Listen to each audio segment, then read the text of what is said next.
I'm Lauren Mitchell, 34. I just finalized a $120,000 loan agreement for my own father with 22% annual interest, plus processing fees and strict guarantees.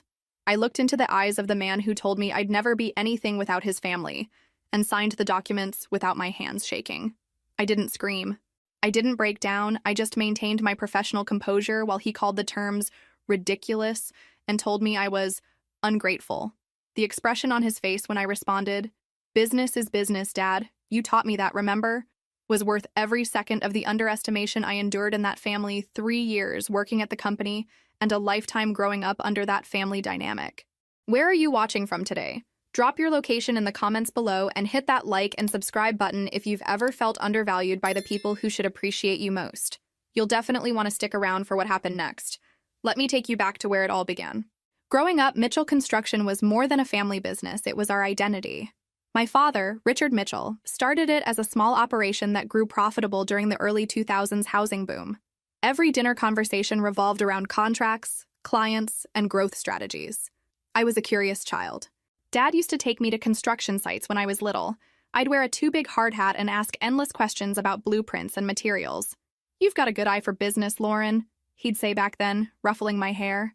Those memories make what happened later hurt even more. As a teenager, I watched as my younger brother Tyler was groomed to take over someday. He was only 2 years younger, but the difference in how we were treated might as well have been decades. "Tyler, come look at these foundation plans." "Tyler, meet our new supplier." "Tyler, you'll run this company someday." I wasn't included in those conversations anymore.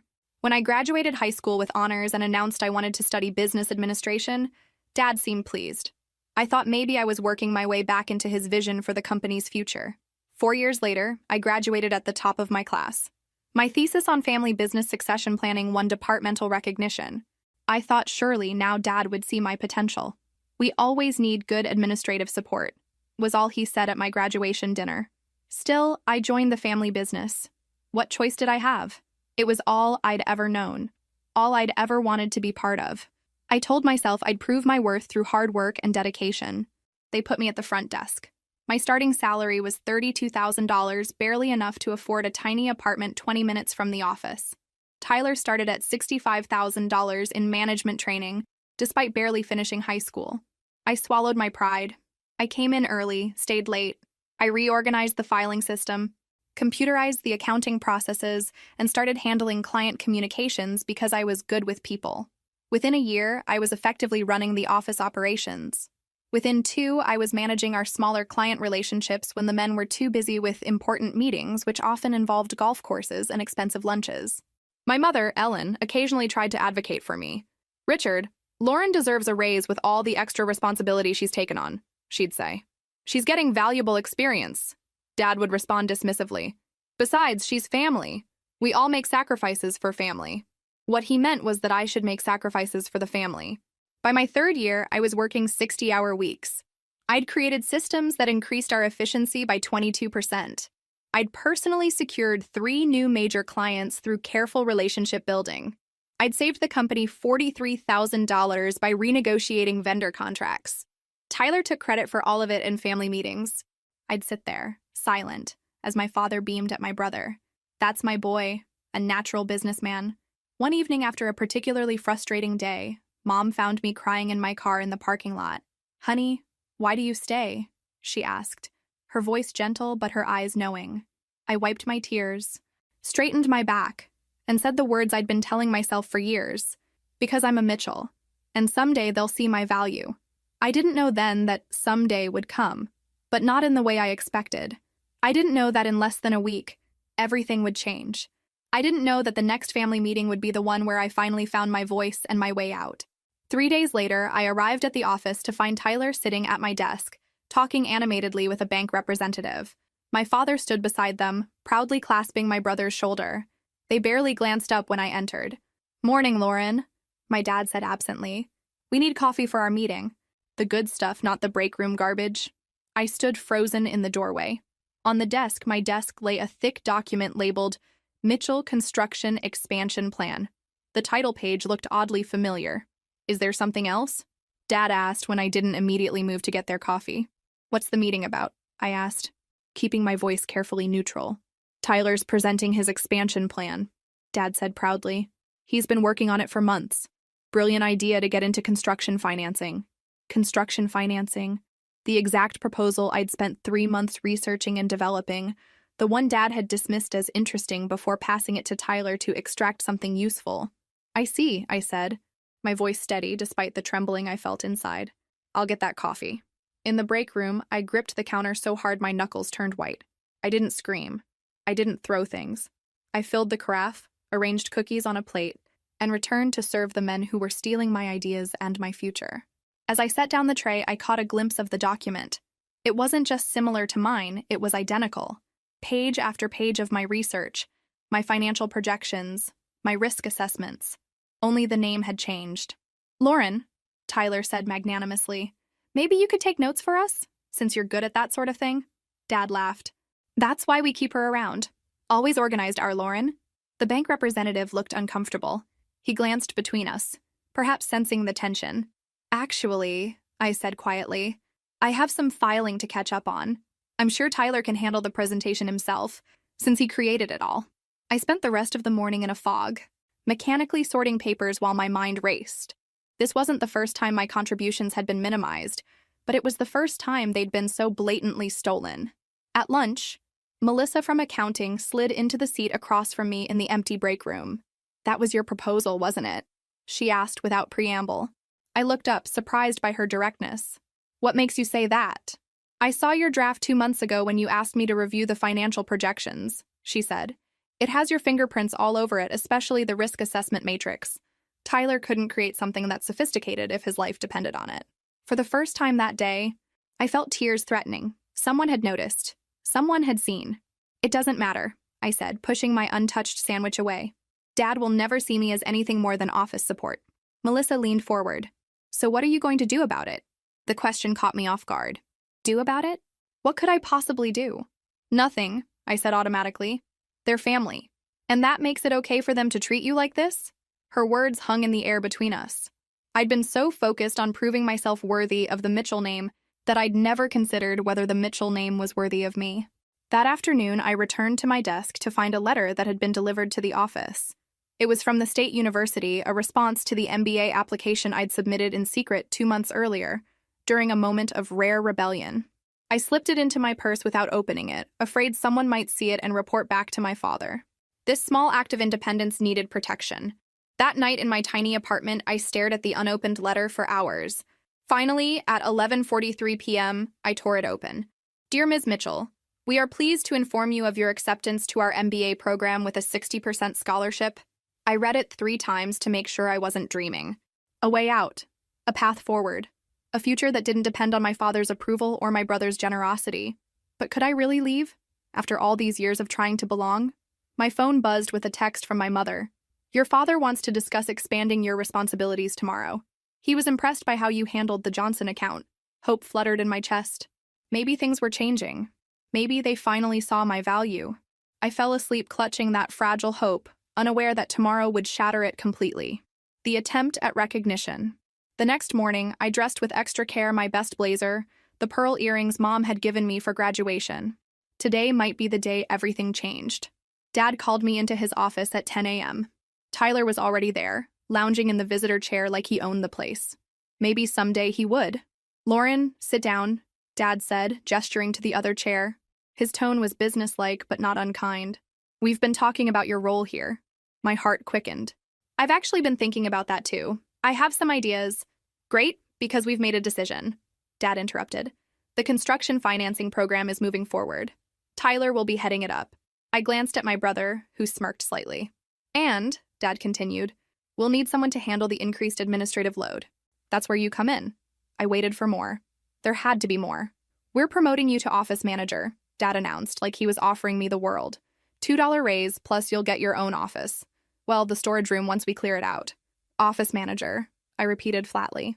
It's a big responsibility, Tyler chimed in. You'll be supporting the entire financing division. Supporting. Always supporting, never leading. What about my ideas for client acquisition? The new risk assessment protocols I developed? My voice sounded strange to my own ears, too high, too desperate. Dad waved his hand dismissively. Tyler will be implementing those as part of the overall program. But they were my... Lauren? Dad cut in sharply. This is a family business. Individual credit doesn't matter. What matters is that Mitchell Construction succeeds. I looked between them, my father's expectant face, my brother's smug smile, and something inside me finally broke. When you say family business, I said slowly, what you really mean is Tyler's business, don't you? Dad's expression hardened. That's not fair. We're offering you a promotion. You're offering me a title change and $2 more an hour to keep doing what I've always done, make Tyler look good. Now, Lauren, Dad began, his face reddening. No. The word came out louder than I intended. No, I won't do it anymore. I reached into my bag and pulled out the university acceptance letter, sliding it across the desk. I've been accepted to the MBA program, with a scholarship. Dad barely glanced at it. An MBA? What for? You already have a position here. A position, not a future. The words tumbled out now, years of suppressed feelings finding their voice. I have a business degree. I've brought in new clients. I created the entire financing proposal that Tyler is now taking credit for. What more do I need to do to be taken seriously in this family? Tyler stood up, his face flushed. You're being dramatic. Just because you filed some paperwork doesn't mean I didn't file some paperwork. I built the entire model. I ran the numbers. I identified the market opportunity. You just put your name on it. Have you ever had someone take credit for your work? Drop a in the comments if you know exactly how this feels. Dad slammed his hand on the desk. That's enough. Lauren, you're being ungrateful. Everything we've done has been for this family's benefit. No, I said, standing up, suddenly calm.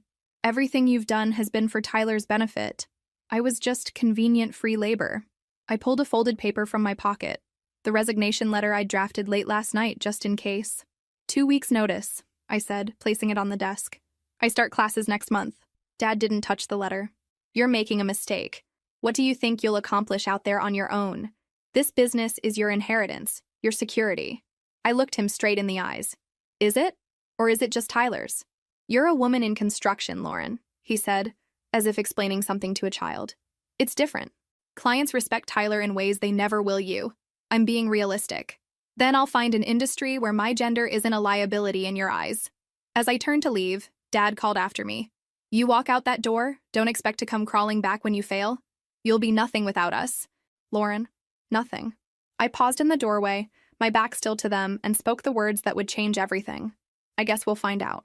The next 2 weeks were the longest of my life. I documented everything, trained my replacement, a nervous 19-year-old with no experience, and endured the awkward silences whenever I entered a room. Dad barely spoke to me. Tyler made a point of loudly discussing his financing program whenever I was within earshot. Mom tried to mediate, but even she wouldn't directly challenge Dad's decisions. He just wants what's best for everyone, she said one evening when she called me at home. Maybe this MBA will help you find your place in the company when you're done. Mom, I said gently, I'm not coming back. Her silence told me she didn't believe me. None of them did. They were so certain I'd fail that they couldn't imagine any other outcome. On my last day, Dad called me into his office. I don't know what I expected. An apology? A recognition of my contributions? Some fatherly advice? Instead, he slid a non-disclosure agreement across the desk. Legal says we need this given your access to client information. I stared at the document, noting the punitive clauses and broad restrictions. It would essentially prevent me from working in any related field within a 200-mile radius. I'm not signing this, I said, pushing it back. It's standard procedure. No, it's not. You never made any other employee sign something like this. Dad's jaw tightened. Other employees aren't family. Other employees don't have your knowledge of our operations. Knowledge I gained while working for poverty wages, I reminded him. Knowledge that apparently wasn't valuable enough for you to listen to my ideas. Lauren, don't be difficult. Just sign it. I stood up. No, I've already consulted with a lawyer. You can't legally enforce this, especially not after the fact. His eyebrows shot up. You spoke to a lawyer? Behind my back? I spoke to a lawyer about my rights. As I should have years ago. Dad's face darkened. After everything I've done for you, this is how you repay me? With threats? It's not a threat. It's me finally standing up for myself. He tossed the pen down. Fine. Leave. Go play businesswoman with your fancy MBA. But remember what I said, you'll be nothing without the Mitchell name behind you. Nothing. I should have been hurt. Instead, I felt strangely calm. Thank you for making this easier, Dad. As I turned to leave, he called after me. You'll be back. The real world isn't as forgiving as family. I closed the door without responding and walked to my desk for the last time. Melissa was waiting there with a small gift bag. You might need this, she said, handing it to me. Inside was a leather portfolio embossed with my initials, not the Mitchell family crest that adorned everything in the office, but just LM, mine alone.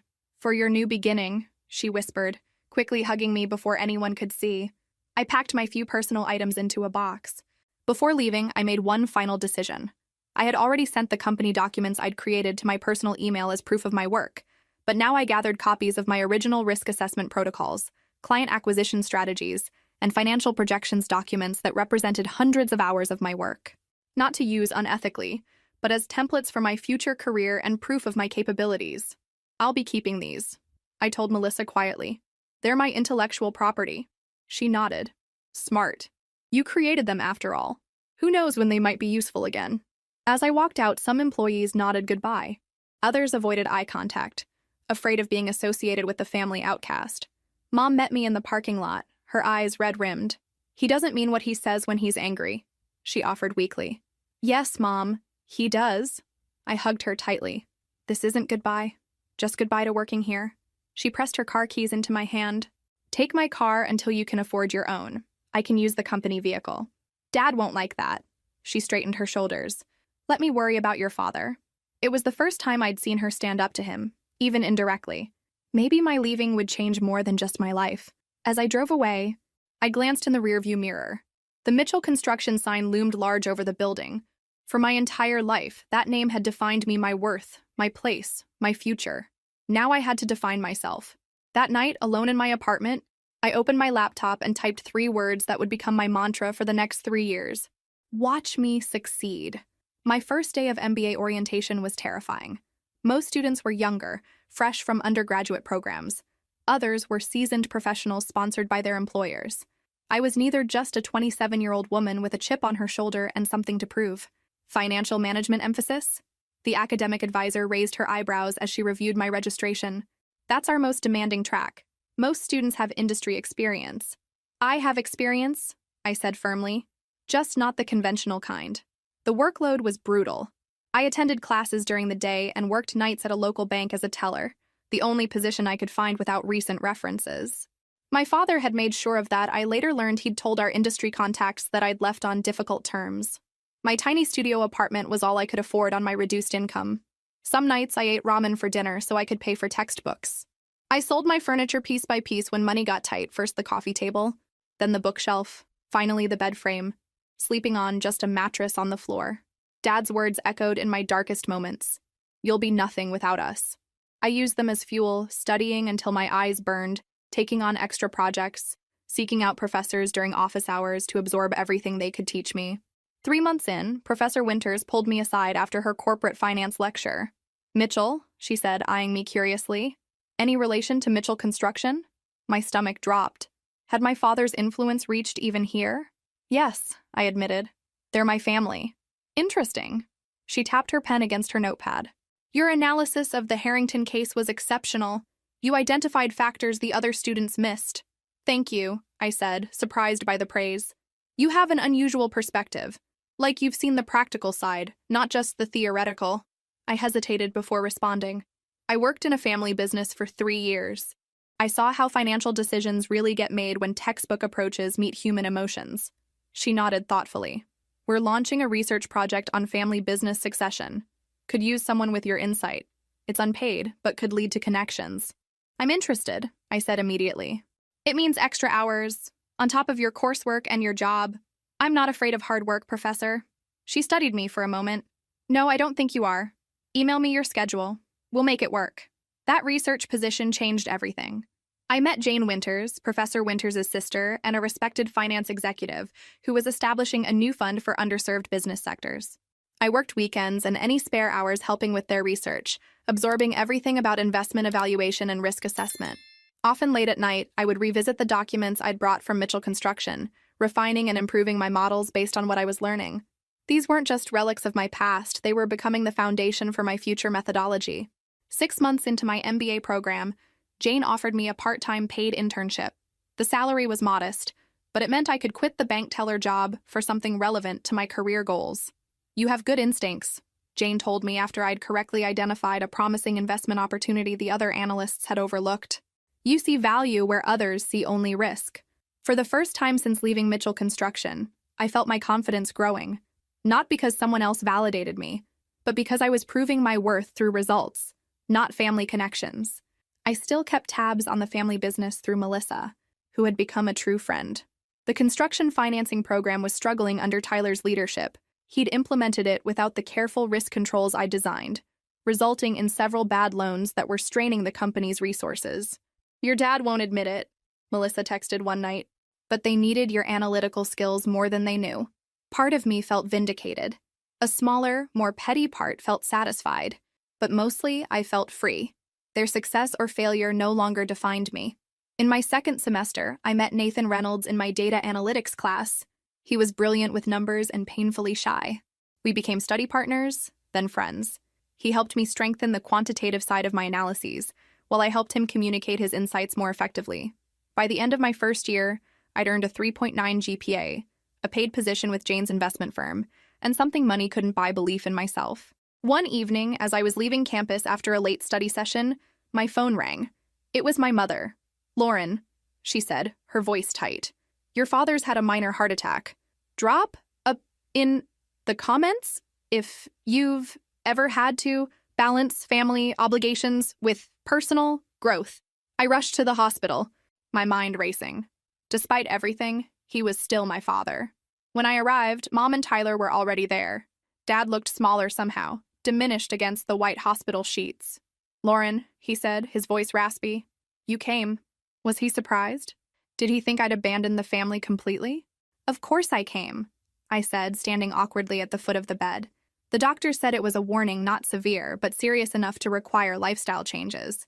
Less stress, better diet, regular exercise. I can't slow down, Dad protested. The business needs me. The business needs you alive, Mom countered with uncharacteristic firmness. I stayed for an hour, making appropriate conversation. As I was leaving, Tyler followed me into the hallway. How's the MBA? He asked, his tone suggesting he expected me to have failed by now. It's going well, I said simply. I'm working with an investment firm part-time. Investment? He looked genuinely surprised. Like stocks and stuff? Business financing. Specifically, we help companies that traditional banks undervalue. Something flashed across his face, recognition, perhaps, that I was doing exactly what I'd proposed for Mitchell Construction, just for someone else. That's good, he said, sounding uncertain. Dad will be pleased you found something. I almost laughed. I doubt that's his primary concern right now. Yeah, well. Tyler shuffled his feet. Things haven't been great at the company. The financing program has some challenges. Was he actually asking for my help? After everything? I hope you figure it out, I said neutrally. I need to get back to campus. I have an early class tomorrow. As I walked away, I heard him call after me. He talks about you, wonders how you're doing. I didn't turn around. I couldn't let them pull me back into their orbit.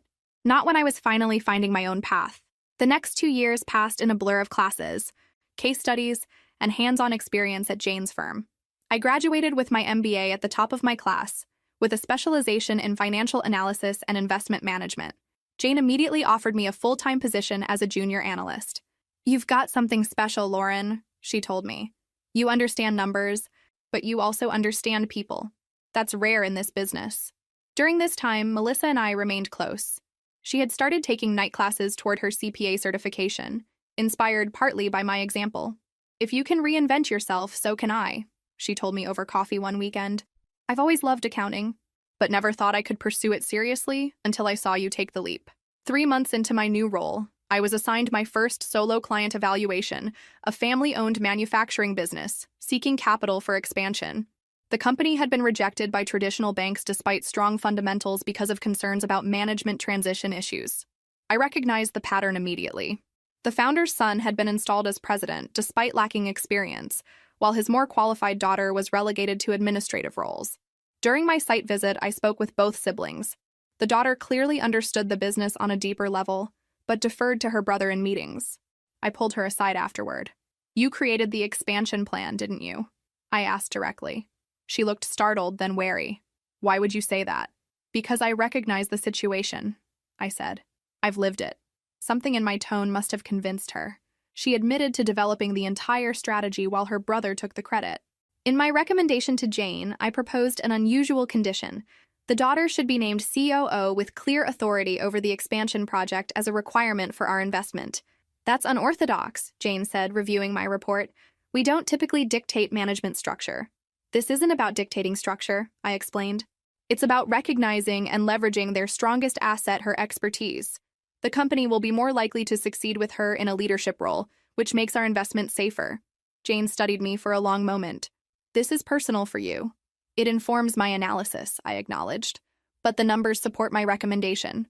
To my surprise, Jane approved my proposal. Even more surprisingly, the family accepted our terms. 6 months later, their expansion was exceeding projections, and the daughter was thriving in her executive role. That success led to more. I developed a reputation for understanding family business dynamics and identifying hidden potential where others saw only risk. My progression at the firm was steady junior analyst for 18 months, then analyst for 2 years, followed by senior analyst. Each promotion came with increased responsibility and validation of my approach. Nathan joined our firm after completing his PhD in financial analytics, bringing his computational expertise to complement my qualitative approach. Together, we developed a proprietary assessment model that helped identify promising investment opportunities among businesses traditional lenders overlooked. The foundation of this model? The very risk assessment protocols I had created at Mitchell Construction, now refined and expanded through years of academic study and practical application. Those documents I had saved weren't just mementos of a painful past, they had become the seeds of my professional innovation. I rarely thought about Mitchell Construction anymore. Mom still called regularly, but we kept our conversations focused on personal matters, not business. I sent birthday and Christmas cards to Dad and Tyler, but declined invitations to family business functions. 5 years after completing my MBA at age 34, Jane called me into her office. I'm restructuring the firm, she announced, creating specialized divisions with more autonomy. I want you to head the family business transition group as a separate entity under our umbrella. Your own office, your own team, your name on the door. I stared at her, momentarily speechless. You've earned this, Lauren, she said. You've built something valuable. Now build it bigger. 2 months later, I signed the paperwork establishing Mitchell Financial Partners as a subsidiary of Winters Investment Group, not Mitchell Construction. Not my father's name, mine. The irony wasn't lost on me. 7 years after being told I'd be nothing without them, I had built something meaningful, substantial, and entirely my own. I never expected what happened next. 3 weeks after launching Mitchell Financial Partners, my assistant Hannah knocked on my office door. There's a call for you online too, she said, looking uncomfortable. It's a Richard Mitchell from Mitchell Construction. He says he's your father. My stomach tightened. Did he say what it's about? He mentioned needing to discuss a business matter urgently. I stared at the blinking light on my phone. After all these years, what business matter could possibly bring my father to call me? Thank you, Hannah. I'll take it. I picked up the receiver and pressed the button, adopting my professional voice. Lauren Mitchell speaking. Lauren. My father's voice sounded older, strained. I need to meet with you. No greeting. No congratulations on my new position. Typical. I'm quite busy with the new division, I replied evenly.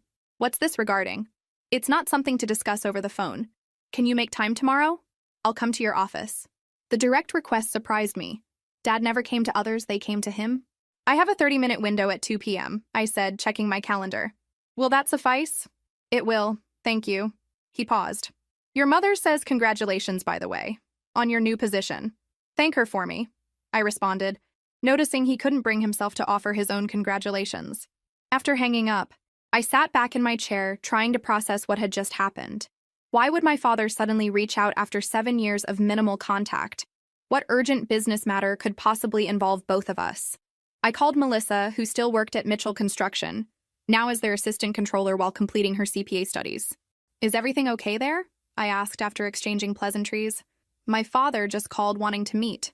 Her hesitation told me everything. Lauren, it's not my place to say, but things aren't great. The financing division has been struggling for years. They've had some significant losses recently. How significant? I've said too much already, she replied carefully. But you should hear what your father has to say. The next day, I arrived at the office early, reviewing our lending criteria and preparing myself emotionally for whatever was coming. At 2:10 p.m., Dad was always exactly 10 minutes late, a power move Hannah showed him in. He looked older than I remembered. His hair had gone completely gray, and he'd lost weight, but he still carried himself with the same authoritative posture, dressed in his customary navy suit with the Mitchell construction pin on his lapel. "Lauren."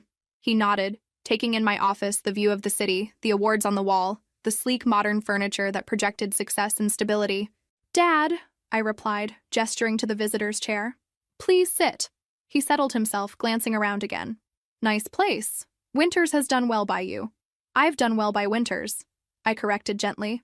"What can I help you with today?" He cleared his throat, clearly uncomfortable. "I'll come straight to the point. Mitchell Construction is facing some financial challenges. We need a cash infusion to meet current obligations while we reorganize." I kept my expression neutral. "I'm sorry to hear that.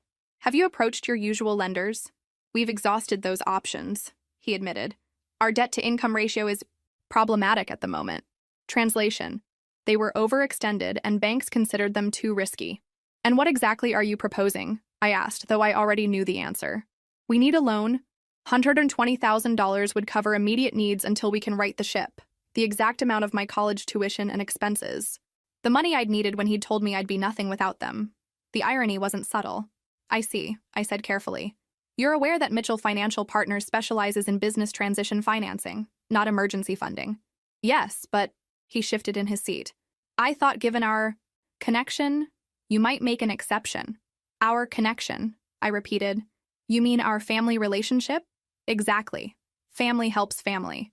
I allowed myself a moment to absorb the audacity of his request. After years of minimizing my contributions, taking credit for my ideas, and finally dismissing me entirely, he now wanted to leverage our connection when it benefited him. "Tell me about these financial challenges," I said, reaching for a notepad. "When did they begin?" Dad looked relieved that I was engaging with his request. For the next 20 minutes, he outlined the company's situation, how the construction financing program had expanded too quickly, how several large loans had defaulted, how they'd used company reserves to cover losses. Every problem stemmed from the exact issues my original proposal had safeguards against the safeguards Tyler had removed when he put his name on my work. "And Tyler's role in all this?" I asked. Dad hesitated. "He's focusing on operations now. The financial side wasn't his strength." A diplomatic way of saying my brother had failed at implementing my ideas. "I'll need to see financial statements for the past 3 years," I said, making notes. "Full disclosure of all outstanding debts, client contracts, and asset valuations. Our committee will need to perform due diligence." "Committee?" Dad frowned. "I thought you would handle this personally." "That would be a conflict of interest," I explained. "All loan applications go through our evaluation process. No exceptions." "But surely in this case, no exceptions," I repeated firmly. "Not even for family. Especially not for family." He looked like he wanted to argue, but instead nodded stiffly. "When can we expect an answer?" "Once we have all documentation, the review typically takes 5 to 7 business days. I'll recuse myself from the final decision, of course." As he stood to leave, he hesitated. "Your mother would love to see you. It's been a while." "Tell her I'll call this weekend," I promised. "And Dad? The committee will evaluate your application fairly. But prepare yourself if approved. The terms may be strict, given the risk factors." He nodded, a flash of the old pride crossing his face. I wouldn't expect special treatment. But that was exactly what he had expected. He just hadn't anticipated being on the requesting end. After he left, I sat quietly in my office, processing what had just happened. The universe had handed me the perfect opportunity for petty revenge, served on a silver platter. But that wasn't who I wanted to be. I would ensure the evaluation was fair, the terms appropriate for the risk level, and the decision based on sound business principles, just as I had always wanted for myself. What do you think will happen next? Leave your predictions in the comments below. The confrontation. 3 days later, I received the complete financial package from Mitchell Construction. The situation was worse than my father had indicated. They weren't just experiencing temporary challenges, they were on the brink of insolvency. Bad loans had piled up, credit lines were maxed out, vendor payments were consistently late. 3 banks had already declined their loan applications, citing poor management and excessive risk. I immediately contacted our legal team to discuss how to handle the obvious conflict of interest. Their advice was clear and comprehensive. I could oversee the initial analysis but should recuse myself from the final decision. Additionally, we needed to document every step of the process meticulously, have the ethics committee review the terms, and ensure an independent third-party validator confirmed our risk assessment. Following these guidelines, Nathan led the evaluation team, applying our standard metrics without knowing the company's connection to me. His preliminary assessment was blunt. Based on standard criteria, this is a clear rejection, he told me, pointing to their spreadsheet. Debt ratios are alarming, cash flow is inconsistent, and their collateral is already leveraged. I nodded, not surprised. If we were a traditional lender, I'd agree. But we're not. Look beyond the numbers, what do you see? Nathan frowned, reviewing the documents again. Well, their core construction business is still fundamentally sound. It's the financing division that's dragging everything down. If they jettisoned that, restructured management, and focused on their strengths? Exactly, I said. This isn't just a financial problem, it's a structural one. After further analysis, Nathan's team recommended a conditional approval, a high-interest loan with strict oversight requirements, including monthly reviews and management restructuring. The interest rate they proposed was 22% high, but defensible given the risk factors. I stared at that number for a long time. It was technically justifiable, but would be challenging for the company. With a few adjustments to the risk assessment, I could easily justify a lower rate. Was this the moment I'd been unconsciously waiting for? The chance to exact a measure of justice for years of undervaluation? After careful consideration, I made my decision. I wouldn't lower the rate, but I wouldn't raise it either. I would let the committee's recommendations stand strict but defensible. Business, not personal. The ethics committee and third-party validator reviewed the terms and confirmed they were appropriate given the risk factors. Everything was documented and above board. This wasn't about family dynamics, it was sound business practice. I called my father's office the next morning. The loan has been conditionally approved, I informed him. I've emailed the terms for your review. Conditionally? He asked, wariness evident in his voice. Yes, there are specific requirements regarding oversight and management structure. The interest rate reflects the risk assessment 22% annually. His sharp intake of breath was audible. 22%? That's highway robbery. It's actually fairly standard for a high-risk borrower with multiple bank rejections, I explained calmly. You're welcome to seek financing elsewhere if our terms don't suit you. You know we've tried that, he said, his voice tight with anger. Is this your way of getting back at me? At the family? This isn't personal, Dad, I replied evenly. It's business. Your company presents significant risk factors that justify the rate. The documentation supports this assessment, which was conducted by our standard evaluation team. I recused myself from the final decision. I need to discuss this with Tyler, he said abruptly. Of course. The offer remains open until Friday. 2 days later, my assistant informed me that my father and brother were in the lobby requesting a meeting. I hadn't expected Tyler to come along. Send them up, I instructed, straightening my desk and taking a deep breath. They entered my office looking like men heading to their own execution. Dad's expression was grim. Tyler's was a mixture of embarrassment and resentment. Lauren, Dad nodded curtly. Tyler mumbled a greeting, his eyes darting around the office, taking in the evidence of my success. Thank you for coming, I said professionally. Have you had a chance to review the terms? These terms are punitive, Dad said without preamble, dropping the document on my desk. 22% is predatory. It's proportionate to the risk, I corrected. Your company has been rejected by 3 banks, has multiple defaulted loans, and negative cash flow for 2 consecutive quarters. From a purely financial perspective, we shouldn't be approving this loan at all. Then why are you? Tyler asked suddenly. If we're such a bad risk? I met his gaze directly. Because beneath the mismanagement, there's still a viable business. The core construction operation has value. With proper restructuring and financial controls, it can recover. Mismanagement? Dad's face flushed. We've been in business for 30 years. And you've been on the brink of failure for at least 3 of those years, I replied calmly, pointing to their financial statements. The construction financing division has been poorly managed from the start. The risk controls that should have been implemented were ignored. The result is exactly what I predicted would happen in my original proposal, the one Tyler put his name on. Tyler had the grace to look away, his face reddening. That's ancient history, Dad dismissed. We're talking about now. It's directly relevant to now, I insisted. The problems you're facing didn't happen overnight. They're the result of systemic issues that were never addressed. Issues I identified years ago. Dad's jaw tightened. So this is your revenge? Charging us loan shark rates when we're vulnerable? I didn't raise my voice. I didn't need to. No, Dad, this is business. The rate reflects the risk. The conditions reflect the changes needed for recovery. Nothing more, nothing less. We can't possibly afford these terms, Tyler interjected. The monthly payments alone would cripple us. Then perhaps you should consider the management restructuring option outlined in Section 4, I suggested, flipping to that page.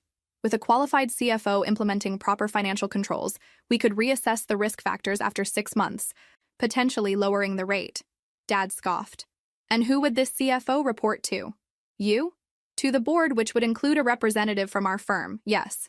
But day-to-day operations would remain under your control, with appropriate oversight. Tyler leaned forward. So basically, you want to take over? No, I said patiently. I want you to succeed. These measures are designed to help you do that. By charging us 22% interest, Dad muttered bitterly. I closed the folder and looked him directly in the eyes. 7 years ago, you told me I'd be nothing without the Mitchell name.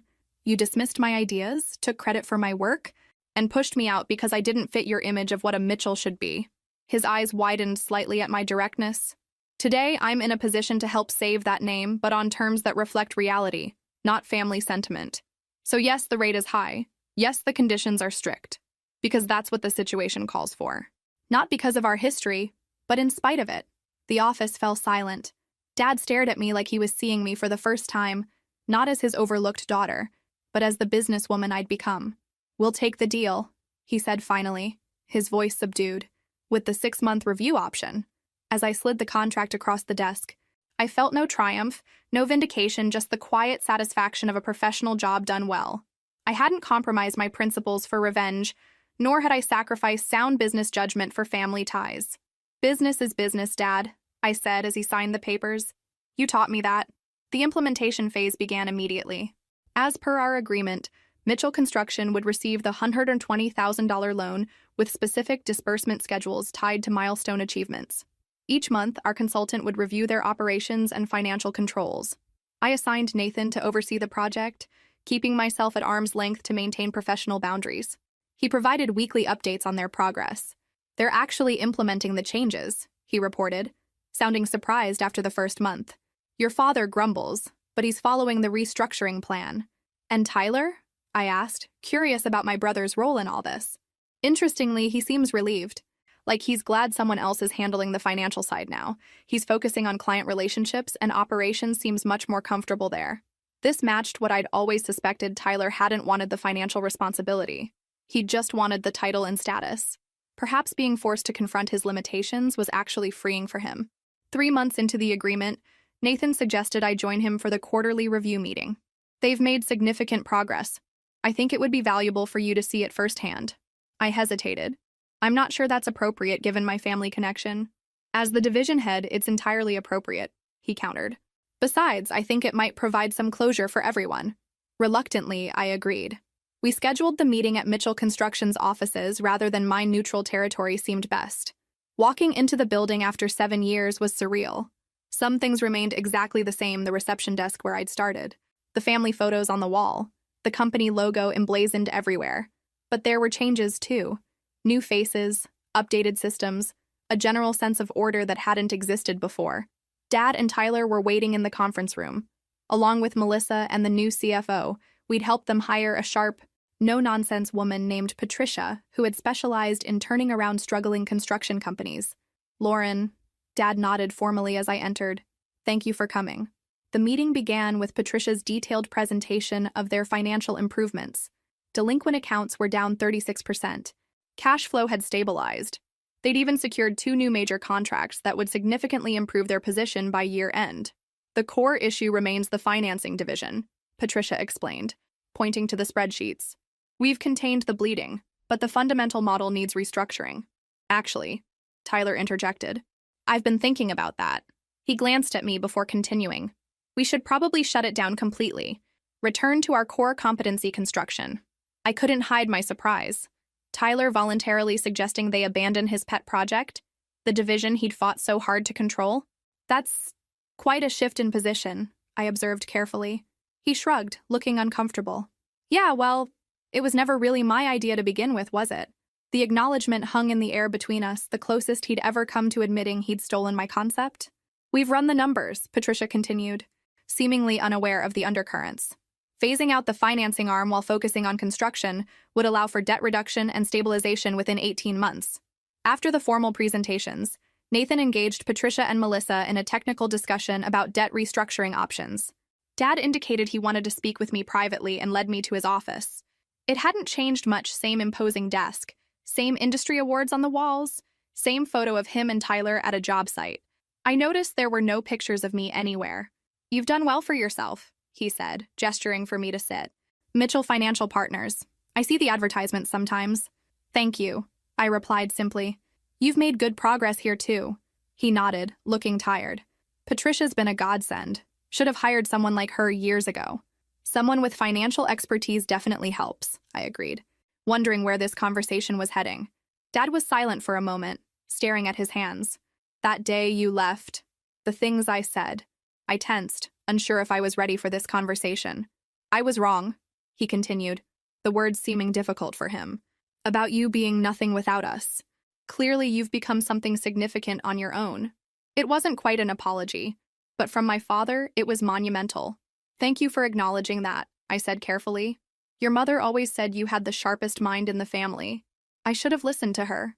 He looked up, meeting my eyes directly. "I should have listened to you." The admission stunned me.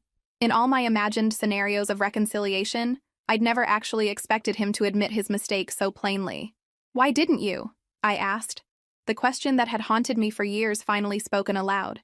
He sighed heavily. "Stubbornness. Tradition. Fear, maybe." "Fear of what?" "That you'd outshine us all," he admitted. "That you'd make me obsolete. It was easier to keep you in a box I understood than to let you redefine what Mitchell could be." The honesty of his answer caught me off guard. For the first time, I saw my father not as the towering figure of my childhood, but as a man with his own insecurities and limitations. "I never wanted to make anyone obsolete," I said softly. "I just wanted my ideas to be heard, my contributions to be valued. I know that now." He gestured around the office. "This loan agreement, as harsh as it is, it's saving us. You're saving the family business. Just not in the way I expected." We sat in silence for a moment, years of unspoken feelings filling the space between us. "Lauren," he said finally, "I'm not asking you to come back. You've built your own legacy now. But maybe there's room for some kind of relationship, professional or personal. Whatever you're comfortable with." It wasn't a grand reconciliation. It wasn't even a proper apology for years of undervaluation. But it was a start and acknowledgement that I existed as my own person, worthy of respect on my own terms. "I'd like that," I said, surprised to find I meant it. "Maybe start with dinner sometime. Mom would like that." He nodded, relief evident in his expression. "She would. She's very proud of you, you know. We all are now." As I left his office, I realized something important. I no longer needed their pride or approval. It was nice to have, certainly, but it no longer defined my worth. I had proven myself not to them, but to myself, and that made all the difference. The next 3 months brought continued improvement for Mitchell Construction. Under Patricia's guidance, they implemented all the financial controls from my original proposal 7 years late, but effective nonetheless. The loan payments were made on time, and their business stabilized. At the 6-month review, Nathan's team recommended reducing the interest rate to 18%, based on their improved risk profile still high, but a significant reduction that acknowledged their progress. My relationship with my family began a cautious thaw. Monthly dinners with Mom became a regular occurrence. Dad occasionally called with legitimate business questions. Even Tyler and I established a cordial if distant connection. One Thursday afternoon, Hannah knocked on my door with an unusual message. The Greater Metro Business Association called. They want to know if you'll accept their Family Business Innovation Award at next month's gala. Apparently, someone nominated you for your work with family business transitions. I was genuinely surprised. "Did they say who nominated me?" "They wouldn't tell me," Hannah replied. "Just that it was someone who had witnessed your approach firsthand." I accepted the nomination, though public recognition had never been my goal. Jane was delighted, seeing it as valuable exposure for our growing division. "This validates everything we've been building," she said. "Recognition of your specialty in family business transitions will open more doors." The night of the gala arrived, and I found myself uncharacteristically nervous. Public speaking had never bothered me, but this award felt different, a public acknowledgement of the very expertise my own family had once dismissed. As I entered the hotel ballroom, Scanning the crowd for familiar faces, I froze. Near the front, at a prominent table, sat my parents and Tyler. They hadn't mentioned they would be attending. Before I could process the surprise, Melissa appeared at my side, elegant in a navy evening gown. "Did you know they were coming?" I whispered, nodding toward my family. She smiled mysteriously. "I might have suggested it would be appropriate." "Melissa?" I gave her a searching look. "Was it you? Did you nominate me for this award?" She shook her head. "Not me, though I would have if someone else hadn't beaten me to it."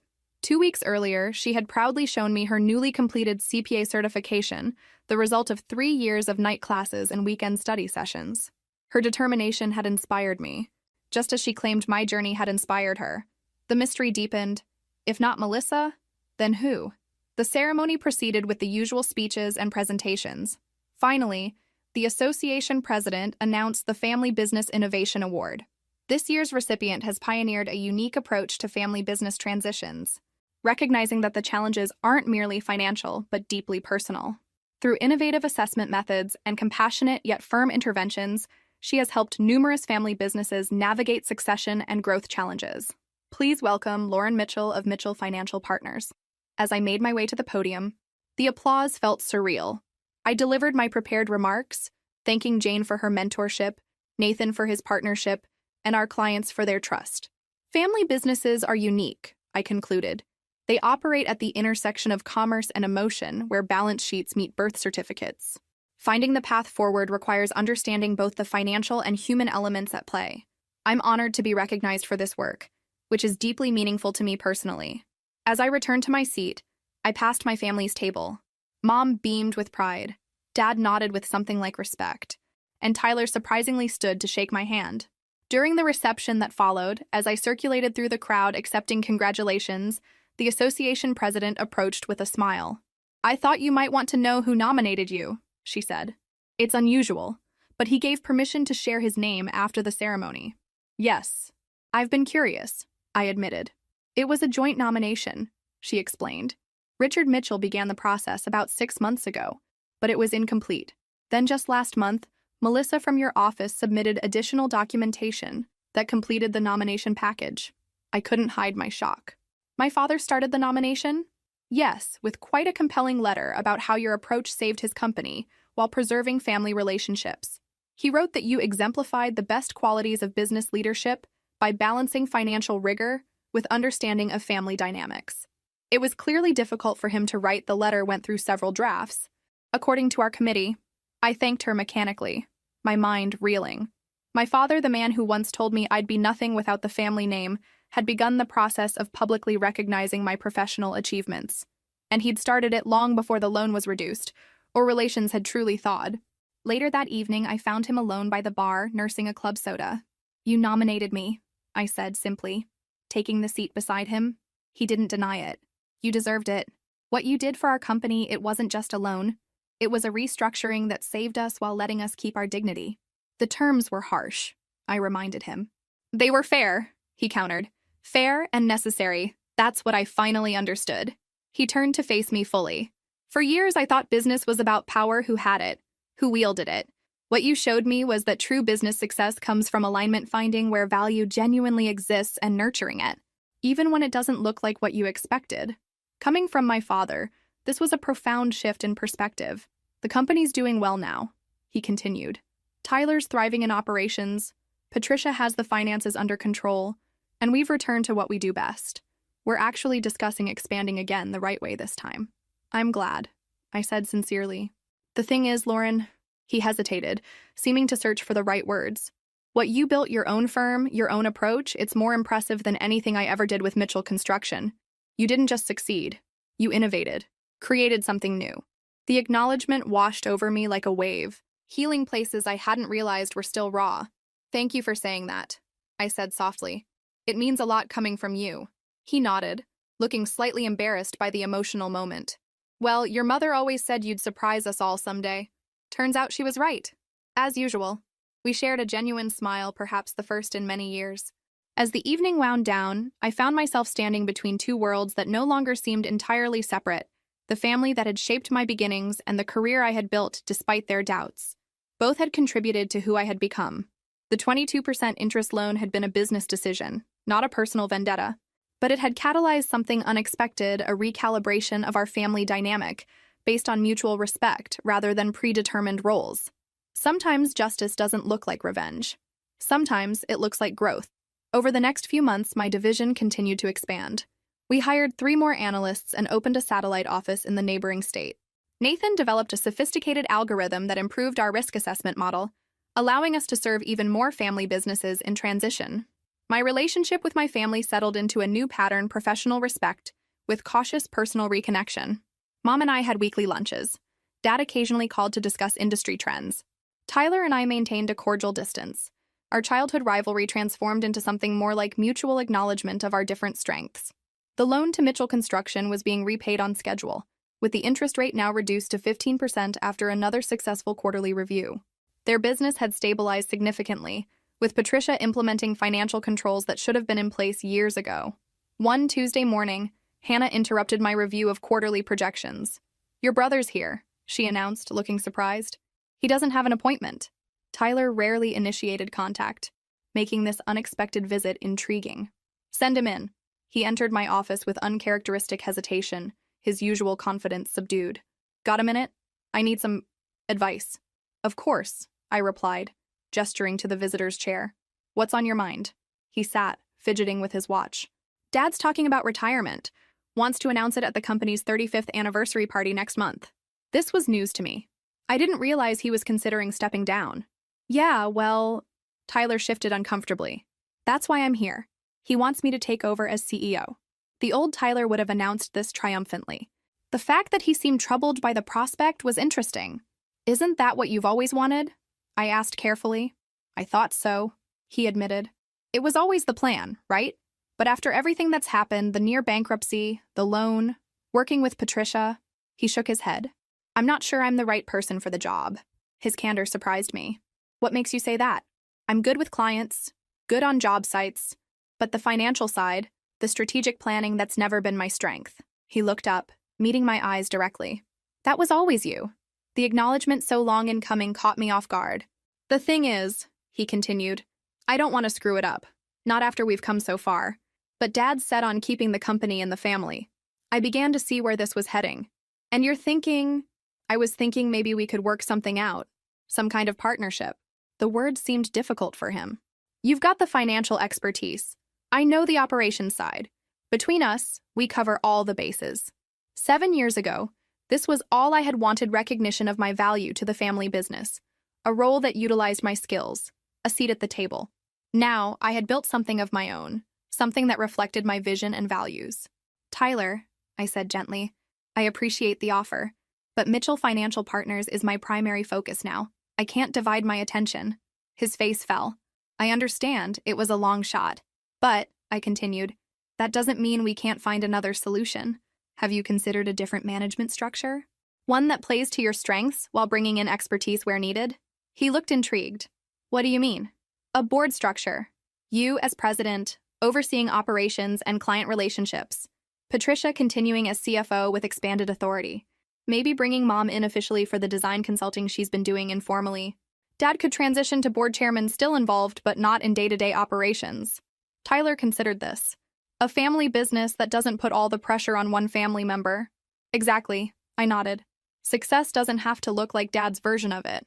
You can create a structure that works for who you actually are, not who you think you should be." For the first time in our adult lives, Tyler looked at me with something like admiration. "You always could see the bigger picture." "It's what I do now," I reminded him. "Help family businesses find sustainable paths forward." "Would your firm—" He hesitated. "Would you personally consult on this transition? Help us set it up right?" It was a significant request, not just for professional assistance, but for personal involvement in the family's future. "I'd need to maintain professional boundaries," I cautioned.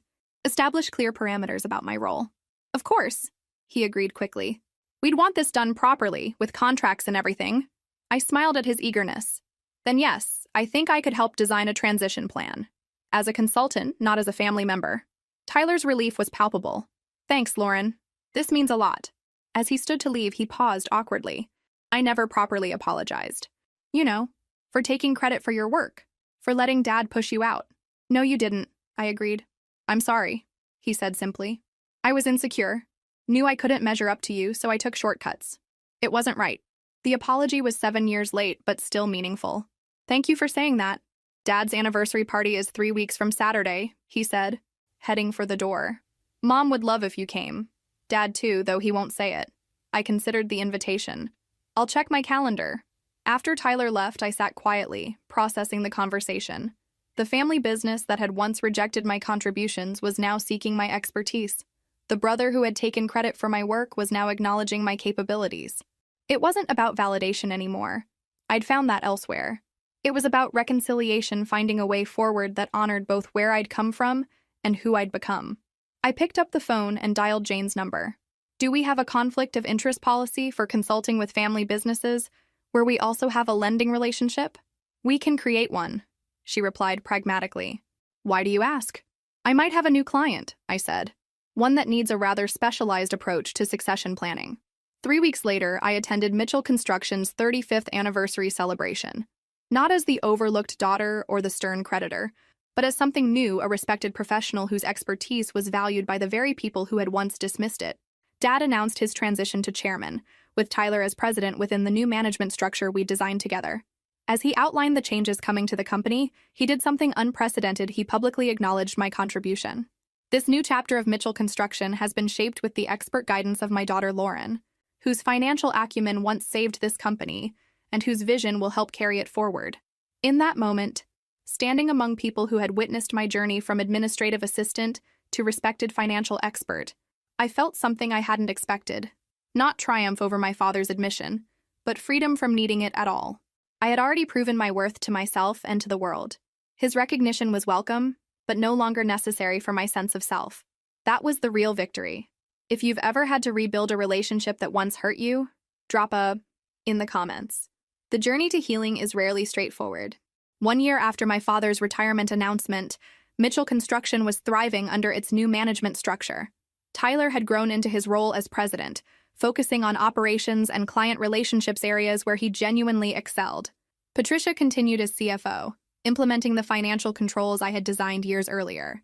Even my mother had found her place, heading a new interior design division that complemented their construction services.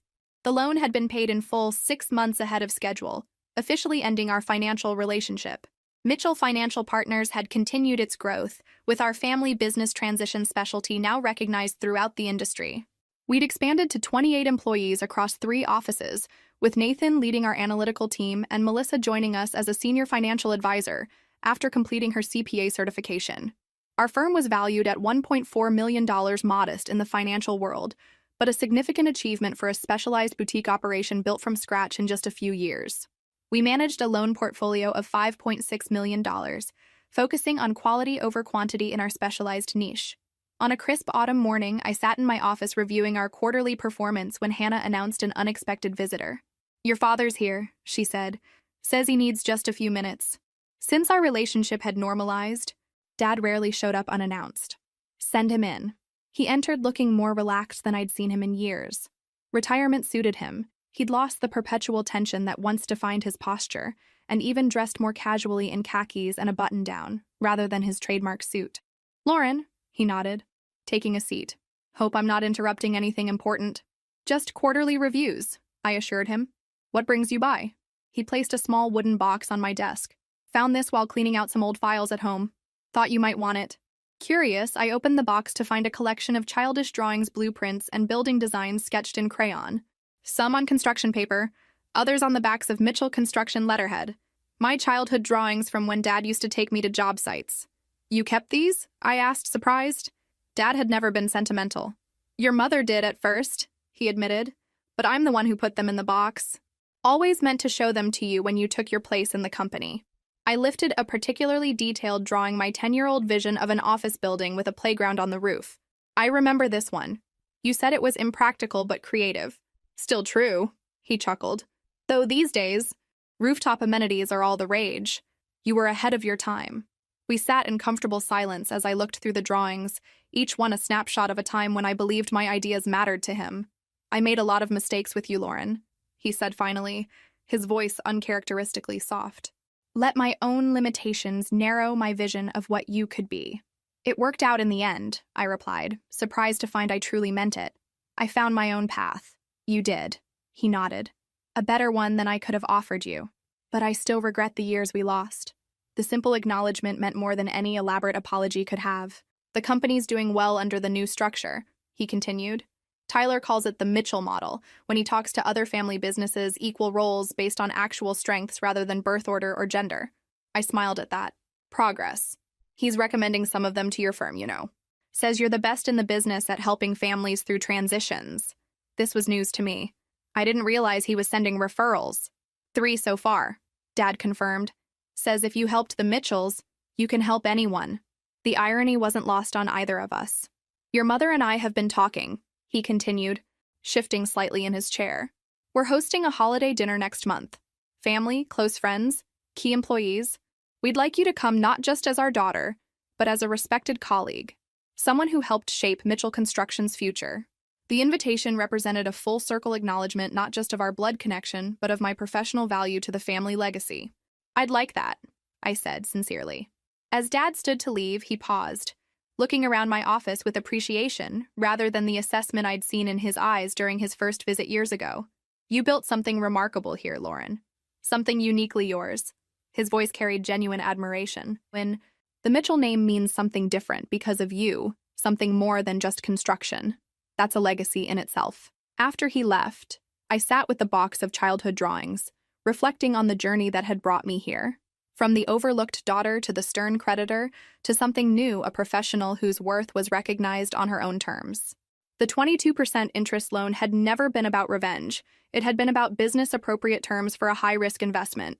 But it had catalyzed something more valuable than financial recovery. It had forced a reckoning, a reassessment of long-held assumptions about value and contribution. My phone buzzed with a text from Nathan. Meeting in 5 minutes to discuss the Addams family transition proposal? I smiled, returning the drawings to their box.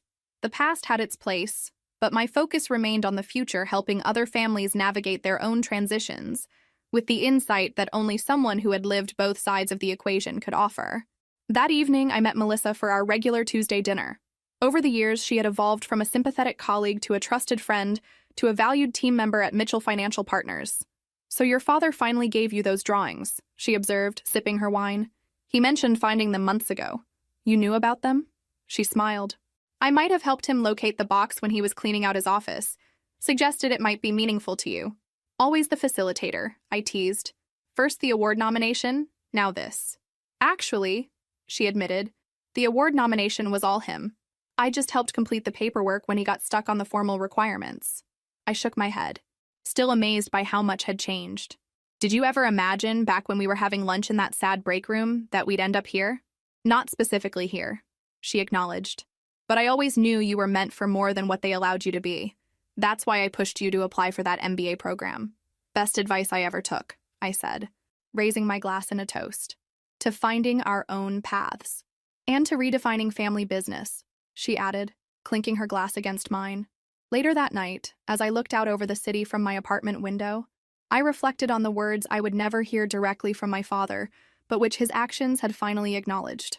That I had value independent of the family name, that my contributions mattered, that my vision had merit. More importantly, I reflected on the truth I had discovered for myself, that my worth had never depended on his recognition in the first place. To everyone watching who's ever been underestimated by those who should have believed in you most, remember this. Sometimes the greatest success isn't proving others wrong. It's building something so undeniably right that it speaks for itself. Your value isn't determined by those who fail to see it. It's established by your courage to believe in it anyway. If this story resonated with you, make sure to like and subscribe for more stories of transformation and justice. And remember, the best revenge isn't serving back the same pain you received. It's creating a life so full of purpose that the pain becomes just one chapter in a much larger story of success.